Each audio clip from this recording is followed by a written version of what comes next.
Salah satu hal keren dari film adalah selain menjadi hiburan yang bisa melupakan sejenak kesibukan hidup sehari-hari, film juga bisa mengajarkan kita banyak hal penting, seperti tentang nilai persahabatan, saling membantu, dan setia, bahaya dari kesombongan dan rasa iri, pentingnya rasa kasih sayang dan berbagi, atau arti dari ketekunan dan pantang menyerah. Film punya kekuatan untuk memberi inspirasi dan membuat kita merasa termotivasi. Pelajaran yang ada di film seringkali mengubah cara pandang orang, mendorong mereka untuk melakukan hal-hal besar yang sebelumnya terasa sulit dicapai, untuk terus berusaha, bekerja lebih keras, dan menjadi pribadi yang lebih baik. Tapi film juga bisa mengingatkan kita untuk waspada terhadap sifat-sifat buruk dalam diri kita, seperti egoisme, kesombongan, dan kebencian. Ya, kayak sebuah pengingat moral yang membantu kita tetap berada di jalan yang benar. Namun, yang menjadi masalah belakangan ini adalah saya mulai merasa bahwa beberapa film modern justru berusaha membingkai hal-hal negatif dengan cara yang terlihat positif. Seolah-olah memperlihatkan tindakan buruk sebagai sesuatu yang bisa diterima atau bahkan menginspirasi. Itu yang mulai membuat saya khawatir karena pesan yang salah bisa mempengaruhi cara orang berpikir dan bertindak. Intinya, film-film sekarang mulai mengajarkan pelajaran yang gak terlalu bagus, dan kalau ini terus dibiarkan, bisa-bisa kita akan punya generasi yang gak peduli dengan nilai-nilai yang baik. Coba deh buka TikTok. Pasti kamu langsung paham maksud saya. Apa sensasi terbesar yang terjadi di media sosial dalam 10 tahun terakhir?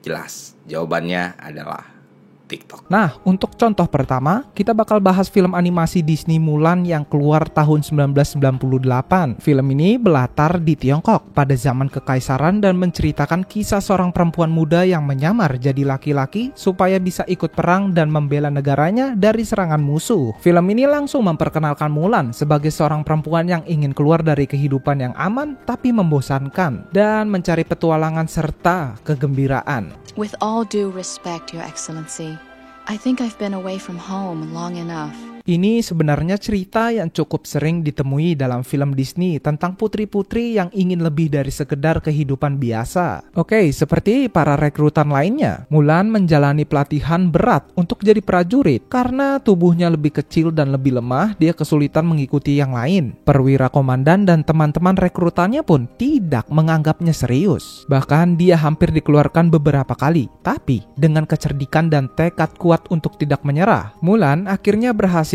membalikan keadaan. Dia bahkan berhasil memenangkan rasa hormat dari komandannya, dan kemampuan berpikir cepatnya saat tertekan membawa kemenangan besar bagi pasukannya. Mulan adalah contoh yang baik tentang pelajaran hidup yang positif. Perjuangan dan keberhasilannya mengajarkan kita tentang pentingnya ketekunan dan semangat pantang menyerah, meskipun tantangan yang dihadapinya sangat berat. Pelajaran yang bisa kita ambil adalah nilai seseorang nggak cuma dilihat dari fisiknya saja. Bahkan jika kita nggak sebesar dan sekuat orang lain, itu nggak berarti kita nggak bisa mencapai hal-hal besar.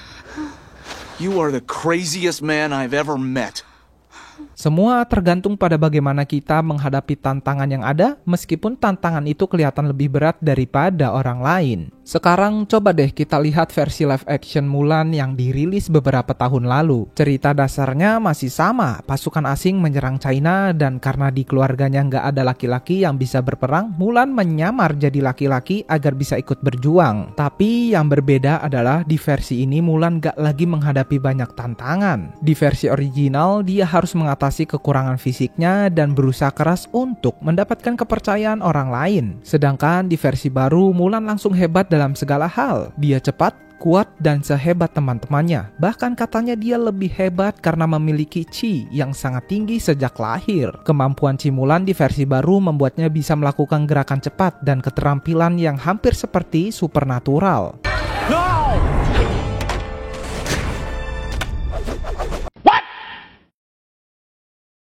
Jadi di sini semua tantangan dan kesulitan yang membuat hidup Mulan di film original terasa berat hampir nggak ada. Itu sebenarnya bikin pesan yang dulu cukup menginspirasi jadi terasa kurang kuat. Di film original kita diajarkan pentingnya kerja keras, ketekunan, dan gak menyerah meskipun keadaan gak berpihak. Tapi ya di versi baru Mulan langsung hebat karena dia memang dilahirkan dengan kemampuan itu. Dia gak perlu berusaha keras atau mengatasi kesulitan. Dia bisa melakukannya karena sudah punya kemampuan dari awal. Menurut saya ini nih yang jadi pelajaran yang kurang tepat kalau diterapkan dalam kehidupan nyata. Bayangkan aja kalau kamu masuk masuk ke setiap situasi dengan keyakinan bahwa kamu sudah sempurna dan akan berhasil begitu saja karena kamu sudah punya semua yang dibutuhkan. Ya, situasi seperti ini mengingatkan saya pada Anakin Skywalker dari Star Wars prequels. Mari kita lihat sebentar. Yes.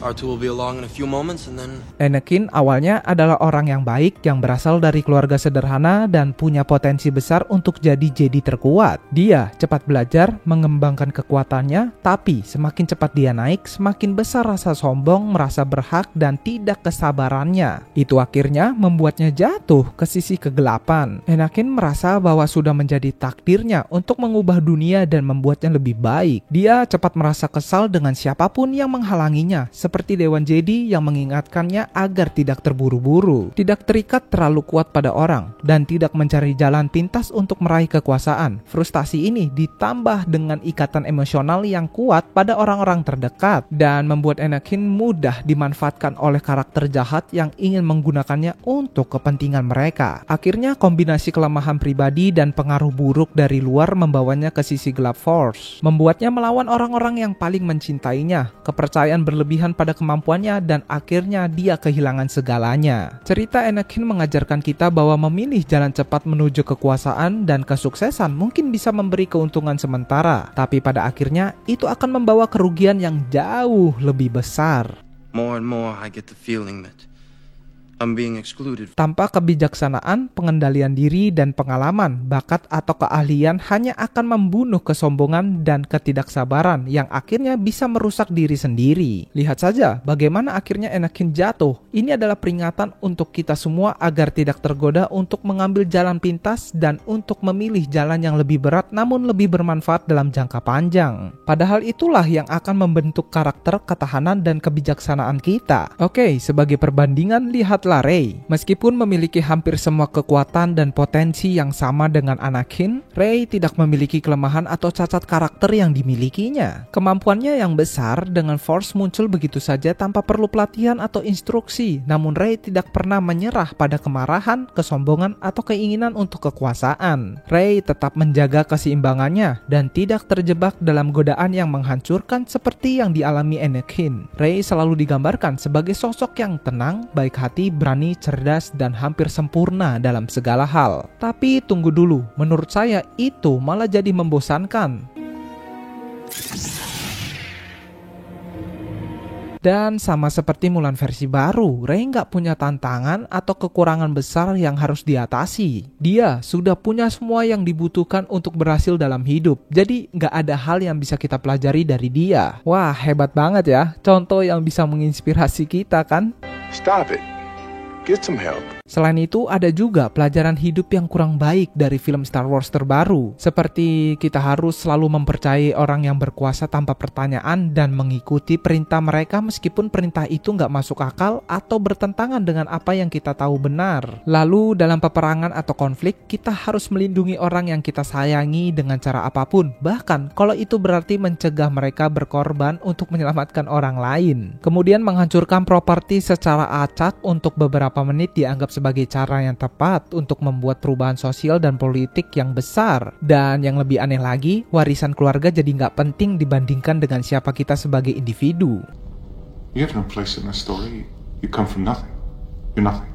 Mari kita bahas tentang Wonder Woman 1984, sequel dari film Wonder Woman yang sebenarnya merusak karakter Wonder Woman itu sendiri dan waralaba yang diikutinya. Yap, ceritanya agak sulit dimengerti, tapi intinya adalah ada sebuah objek ajaib yang ditemukan dan siapapun yang menyentuhnya bisa mengabulkan permintaan mereka. Sayangnya, objek tersebut biasanya meminta balasan berupa sesuatu yang hilang. Dan Wonder Woman memilih untuk menghidupkan kembali Steve Trevor, pria yang dia cintai dan yang sudah mengorbankan dirinya 70 tahun yang lalu. Aneh, dalam waktu singkat, Steve muncul kembali hidup dan sehat. Tapi kenyataannya itu bukan Steve, melainkan kesadaran yang masuk ke tubuh pria lain dan mengendalikan tubuhnya. Dan yang lebih mengejutkan lagi, Wonder Woman tampaknya tidak keberatan, bahkan dia berhubungan intim dengan pria itu. Coba deh bayangkan jika posisi mereka dibalik. Cerita yang awalnya bisa terlihat romantis bisa berubah menjadi kisah eksploitasi seksual yang sangat mengerikan. Pria yang digunakan oleh Wonder Woman itu adalah orang biasa dengan kehidupan, keluarga, dan masa depan yang cerah. Tapi semua itu diabaikan hanya untuk memenuhi fantasi Wonder Woman dengan pria yang sudah meninggal puluhan tahun lalu. Sekarang kita lanjut ke topik yang cukup sensitif namun penting untuk dibahas, yaitu bagaimana elemen LGBT dalam film Disney dapat membawa pesan yang sesat, terutama jika dilihat dari sudut pandang orang dewasa atau bahkan anak-anak. Kita sudah tahu bahwa film-film Disney tidak hanya ditonton oleh anak-anak tetapi juga oleh remaja dan orang dewasa. Maka dari itu pesan yang mereka sampaikan memiliki dampak yang sangat luas. Lalu Disney tampak semakin sering memasukkan elemen LGBT ke dalam film-film mereka. Misalnya dalam film Lightyear tahun 2022, hubungan sesama jenis antara Alisa dan pasangannya, ya meskipun singkat, namun pesan seperti ini dapat menyesatkan, terutama jika ditampilkan tanpa konteks moral yang jelas. Sebagai orang dewasa, kita juga melihat bagaimana media seperti film memiliki kekuatan besar untuk mempengaruhi persepsi masyarakat. Ketika elemen LGBT dimasukkan ke dalam film, seringkali tanpa alasan yang relevan dengan cerita. Ini bisa dianggap sebagai upaya normalisasi terhadap sesuatu yang tidak sesuai dengan nilai-nilai moral dan agama. Dan ini bukan hanya soal representasi, tetapi soal bagaimana pesan ini dapat membentuk pemahaman baru yang mungkin berlawanan dengan keyakinan atau nilai tradisional, yang dimana sudah dipegang teguh oleh banyak orang. We only have a handful of queer leads in our content. It actually is true. We have many LGBTQIA characters in our stories, and yet we don't have enough leads. Selain itu, seperti yang kita ketahui, Disney menggunakan elemen LGBT sebagai alat politik atau pemasaran, dan bukan karena relevansi cerita. Misalnya, ketika karakter LGBT dimasukkan secara tiba-tiba atau tanpa pengembangan yang masuk akal, ini justru bisa memberikan kesan bahwa mereka hanya memanfaatkan isu ini untuk mendapatkan dukungan dari kelompok tertentu, dan bukan untuk benar-benar memberikan pesan yang bermakna. Hal-hal seperti ini bisa dianggap berbahaya karena mengikis batasan moral yang telah menjadi dasar dalam masyarakat selama berabad-abad. Between the mountains of safety and danger, there is a valley of creepiness where the limits of our knowledge and trust and security aren't very clear. Lalu, apa kesimpulannya? Film memiliki pengaruh besar dalam membentuk nilai dan perilaku masyarakat, baik anak-anak maupun orang dewasa. Namun, tren modern menunjukkan adanya pesan yang seringkali menyesatkan, seperti menghilangkan nilai perjuangan dan kerja keras. Lalu, normalisasi perilaku yang merusak hingga penyampaian ideologi tertentu seperti LGBT yang menyesatkan. Ya, sebagai penonton, kita perlu lebih kritis dalam menyaring pesan dari media yang kita konsumsi agar tetap berpegang pada nilai-nilai yang benar dan membangun generasi yang lebih baik.